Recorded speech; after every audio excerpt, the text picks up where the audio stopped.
Green Gorillas aims to transcend generations and inspire proactive initiative amongst community members, as well as create a connected community. Due to the closure of the Wynford primary schools, the community was left with no central hub, no focus, and no methods of communicating. And Green Gorillas aims to fill this void through a network of interest groups. It will provide an outlet for community members to express their interests, ideas, questions, and possible changes that they would like to see happen within the community. This open arena for discussion will connect like minds and inspire activity within the community. Okay, so in this presentation we have illustrated an example, one amongst many, but one we think that would bring visibility to the enterprise as well as help kickstart it. So we have two characters that represent both ends of the spectrum as far as the Get-Go project is concerned. A is 23, Sandra is 66. It had been highlighted time and time again through the community members that one of the main issues in the Wynford area was that the youth had nothing to do, and as a result they were hanging about at night, scaring people, vandalizing property, and committing petty crimes. And Amy represents one of the youth that doesn't have any role models or any interests. And here we have the difference in mentality. Sam is a homeowner who has pride in the area of the Wynford, and like most homeowners would like to keep it. She would like to distill her love for the Wynford in the youth as well as her enthusiasm and interests. She could do that by creating, for example, a gardening group and filling out one of the postcards that could be found in any organisation within the Wynford or surrounding it. And she could deposit that information in the Green Gorillas post box, which would be attached to the Green Gorillas message board. This message board is placed centrally in the Wynford, and its purpose is to update the Green Gorillas members with any events or any new information. And it would probably be kept somewhere where there's a lot of traffic, so people could definitely be updated regularly. And this is the cycle of communication. Basically, the chief of the Green Gorillas would be in charge of collecting the information from the post box. And that could be information on ideas for fundraisers or new groups, as well as new members or new contact details. These details would be put in the green pages, which would be a directory of numbers that every Green Gorillas member would have in order to keep in touch with each other offline. Then, in conjunction with the designer in residence, they would talk about how all this new information could be updated on the site, on the newsletter that would go out monthly, and generally how to kind of visually present all this information.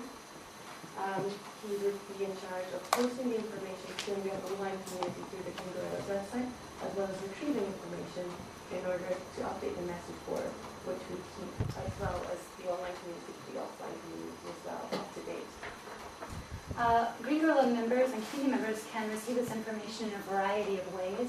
One way is through the newsletter. For upcoming events, there'll be flyers placed around the community, as well as there'll be a phone tree in place that the chief can initiate to alert members of upcoming events. There's also the online platforms that we'll be using.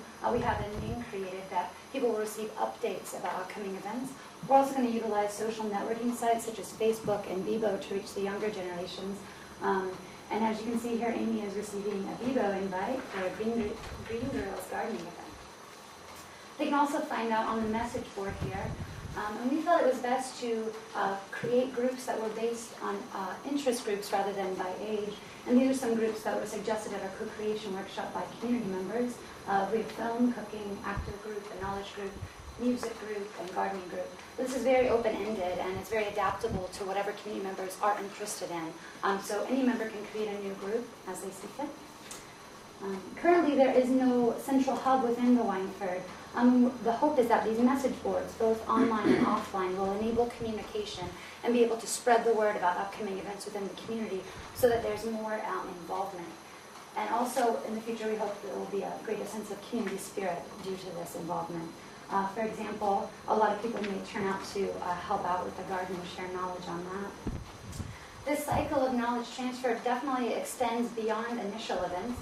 For example, if a gardening group was formed, they may create a market garden, which could then inspire interest in cooking, which would then lead to the creation of a cooking group. Or the excess produce could be sold at a farmer's market, therefore producing funds to go back into the Green Gorillas pool of money. And this cycle will strengthen bonds through knowledge transfer and will create endless opportunities through activities. So let's take a deeper look at the leadership roles in Green Guerrillas. As the name suggests, the chief community member is firstly a community member, having already the initial context needed and the trust of the community. They'll also be in charge of communication, both online and offline. One main thing will be policing that information, making sure there's no abuse going on or any vandalism. They'll be in charge of organizing and facilitating monthly meetings, as well as applying for future funding, grants, and helping brainstorm for fundraising ideas. Okay, so what we've introduced now is a designer residence who's from the Glasgow School of Art, and we've already had interested people coming forward to do this and work for a year. They're going to assist the chief. They're going to also, their main KPI is to actually get more funding. That's like kind of their main role. We're going to be handing over kind of pre-filled out proposals for them to then take that forward. And they're going to utilise a network of mentors, which we'll talk about. But mainly they're the creative force out what we've brought to Windfield. And they're going to keep that sustainable look going for years. And we also have a role as a reporter, which when we did one of the workshops, we already realised what we already have. We actually already have somebody socially reporting on YouTube. We think that using what we're coming up with, these message boards on and that we can start to share that knowledge and the events that are happening and just kind of infuse community spirit again. And it's a transferable role, so anybody can go into this main platform and blog and say what's going on in the community. We've also created a really strong mentor network. Just this morning we got a message from Tessie Britton, who's the head of the fellows at the RSA, saying, congratulations, she loves the project. And we've touched base with Engine and with Work and Think Public, so we're going to utilise that in some more formal advisory boards to give to the designer residents as well. And we're also in touch with Will Perrin, who runs Talk About Local, which I don't know if anybody's heard of, but he basically runs an organisation in the UK where they get communities online and try to bring back community spirit. And he's on the phone to us, so he's going to be another key member of our network. In terms of where the money goes, it's held by a treasury fund within the community council. We're going to kind of run like a Dragon's Den process, so people can come forward with projects and pitch them, and they'll kind of be democratically in charge of deciding, which projects go forward. I've mentioned the pre-written proposals, and what's really important at the moment in the UK, the driver under Digital Britain is that there's £30 million available for funds. So we think that we could utilise some of that by putting forward proposals saying we've already got an IT suite, we want to teach people about how to get on board. And it's a big drive by the government at the moment as well. We then have the representatives, so they're people who are already quite active in the community, but they're basically a support network for the chief. And they're going to be the creative force and help to get the knowledge out through the networks. And this is like our natural networks that we discovered, even like kids that are as young as 9, 10, 12 years old. They're the face of the organisation and they help to disperse that knowledge. And that's coming back to the age thing again. So we have got the knowledge groups, but we wanted to still reach all different types of age groups. And to kind of motivate them to do that, because you can't just say, right, really go and pass the knowledge around, We're going to approach local outposts like the swimming pool and the gym and say, you can get 20% off every month if you take part in this. And we have created a name platform, and we thought that was really important about this aspect about sustainability of this project. We still want to hand something over, even if we don't win any money.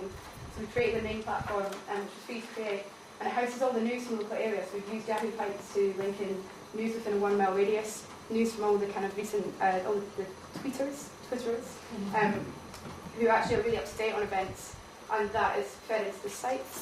Also on the site, you can sign up to be a member, and the chief and the designer residents will police that, so we don't have people coming in from outside.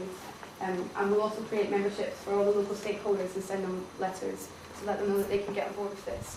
And it houses an online calendar as well, which is easy to take offline, you can print off, and basically add events as you see fit. The next step forward for Green Guerrillas will be to hold a training workshop for the members and community members interested in this. And we'll train them in communication cycles, both offline and online. If they are not familiar with computers, we can give them the training necessary for that as well. So we'll create this network. We'll also host a launch event, which will hopefully draw a lot of attention to Green Guerrillas and the creation of it within the community, bringing in new members and establishing more relationships within the community. And then finally, we'll be leaving behind proposals, as Sarah has mentioned, so that they won't have to really stress about the funding, hopefully, too much, and they can focus more on building those relationships. And hopefully, Green Guerrillas will be successfully implemented within the Wynford community, crime will be reduced, relationships formed, and it will bridge the generational gap. Thank you.